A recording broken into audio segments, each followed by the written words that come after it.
Hello friends, welcome back. In my last video, I talked about few text formula like len, clean, trim, substitute, text and text join. In this video, I'll explain other advanced and newly introduced data cleaning formulas. Let's continue using the same file we used in the last video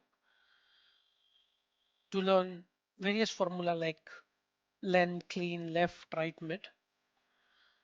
This video we will start with find and search. Now, both find and search formula are used to find a particular text part within a bigger text string. But there is a basic difference between these two formula. Let's see what is the difference. I use find formula to find mid as the text part within this particular text, which exists by the way. Now the third parameter is start number, which I may choose to ignore because this is an optional parameter. And by default, it will always take the first character and it will start finding the particular string which I'm trying to find in the text from character 1. And when I do this, the formula is not finding the keyword MID, whereas it exists in this particular text. Similarly, if I use search formula and try to find the same mid in this particular text, and search finds that particular text part. Hence, the difference between find and search is find is case sensitive. And let's try to prove this. I give M capital because in my text, original text, M is capital in the Midwest, right? So I write M as capital text. And now find also searches the text part which I want to find in the complete text. And this is the basic difference between find and search. You can also use while character in both find and search formula. Let's see uh, anything which is starting with W or the which contains W. Now this particular contains WI. That's the starting point, and it says that the text which you are trying to search, which is W, is falling or it is on the first. It is the first character of this particular text. Now, if and I apply this, now here the second row doesn't contain W, and it shows or it gives a positive value wherever we it is able to find W wherever it is, not just starting with. Now another thing I can do is I can use a while character only in the end. So what it will do is it will take the characters or it will take the text which is starting with W, and that is only WI, right? So this is the way you can use while characters as well in find and search both. I would say if you are applying this on a wide range of text and where you're not certain if the text is written in a proper way, let's say capital letters and then the small letters, I would recommend you to use search formula rather than find formula. Now we would also see how do we use find and search in combination with the right, mid and left formula. Earlier in our last session when we saw left, right and mid formula, we always use constant. So we use the text which we want to where we want the left value from and the number of characters. So I always said that number of characters from this particular let's say WI Midwest, I just want the last four characters and it was giving me certain results. So let's say from Midwest it was giving me West and not Midwest completely. What if I want to take the values which are appearing after the comma between WI and Midwest?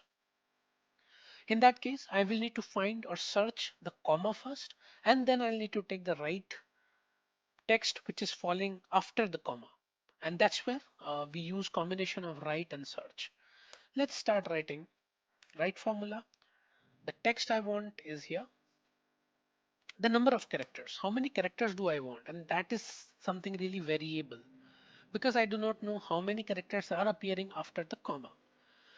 So what I would do, I would try to first get the length of this complete text and I would subtract the length where the comma is falling. And to do that, I will search the character comma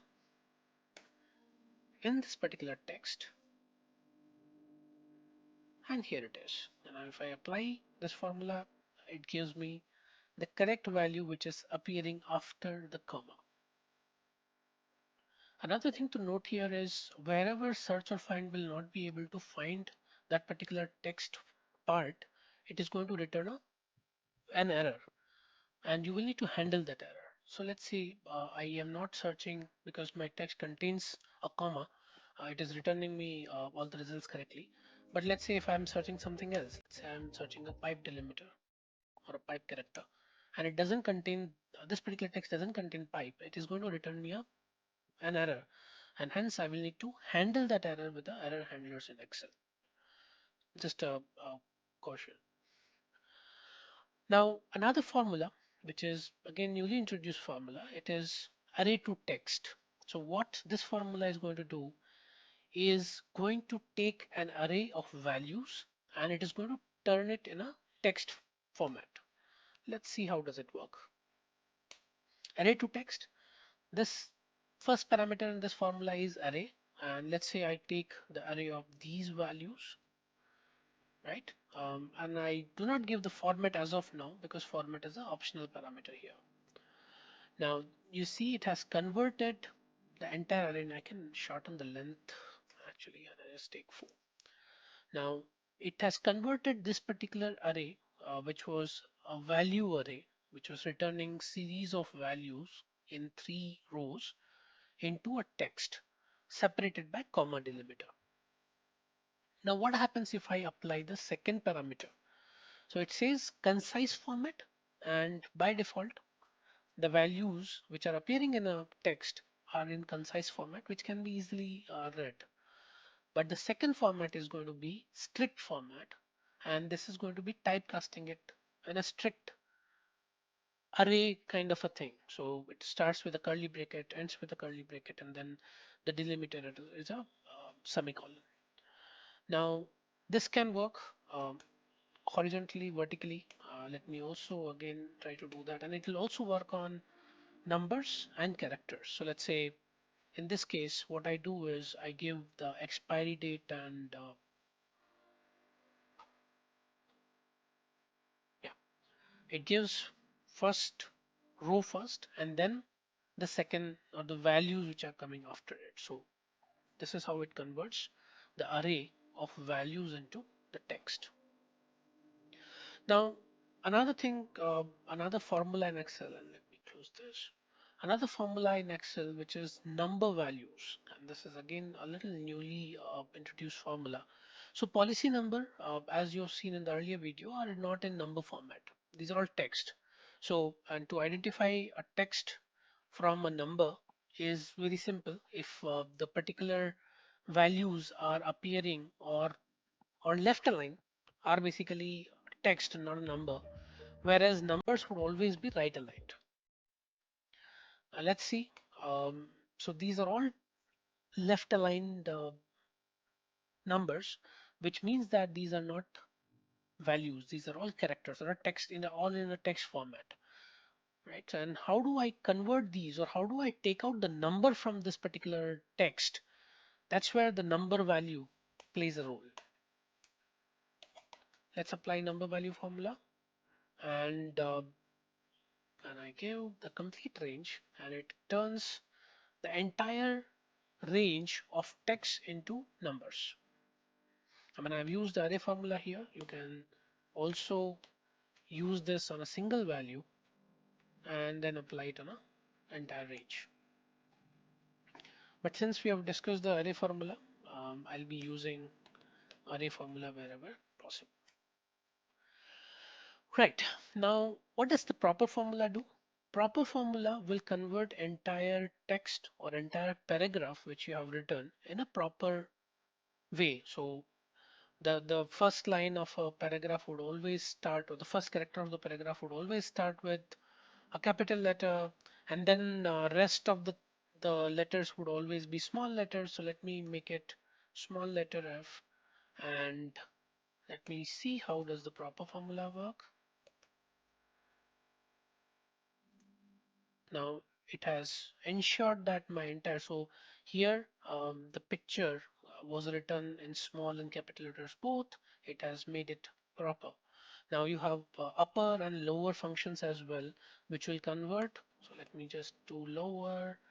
It will convert this entire text into all lowercase letters. There is upper, which will convert the entire thing to upper letters, uppercase letters. So this is how this formula works. When you compare two texts using equal to sign, Excel would is not going to consider this as case sensitive. So let's say if I compare this Midwest with this Midwest, which is starting with a lowercase character and using an equal sign, Excel is going to give a result which is true. So that means these two strings or text is comparable. What if I want to test or match things exactly? So that means wherever there is a capital letter, it should match with a capital letter in the later text as well. That's where I use exact match formula or exact formula. Now, if I use exact formula here and I try to compare this string or this text with this text, it returns a false result because this text starts with M, which is capital. This text starts with M, which is lower letter. And if I make this comparable, now exact gives me a true result. Now, very interesting formula in Excel is repeat formula. Now, what repeat does, it is going to repeat a particular text multiple times. So let's see a simple example of repeat. What repeat does is, let me give a text, let's say A,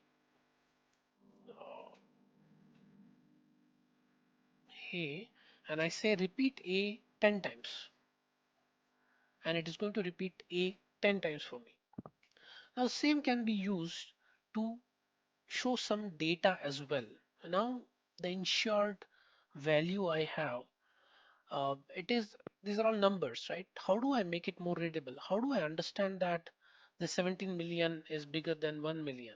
Or how big the 17 million is from 1 million or 12 million? That's why we can use repeat formula. You don't have to create charts. The repeat formula is going to help you understand data visually. Now I say repeat and I use the pipe character and I say how many times I should repeat this. So I say this, and since it is in millions, if I repeat this pipe million times, we cannot even read it. I would say this divided by million. And now it gives me, as you see, okay, and let me add another zero so that, yeah. With this, the numbers are pretty readable and I understand this is the largest value in this complete range, followed by this, and this repeat formula is making things very easier for me. What I've done is I've changed the character or the font of this so that this becomes really easy for me. I've used Britannica bold so that the the repeat character becomes looks like a chart. If I use something else, it may not look like a chart. It will just look like a character which is repeated multiple times. Hope you like this video. Keep watching my channel for more advanced formula and data analytics tools techniques. Thank you.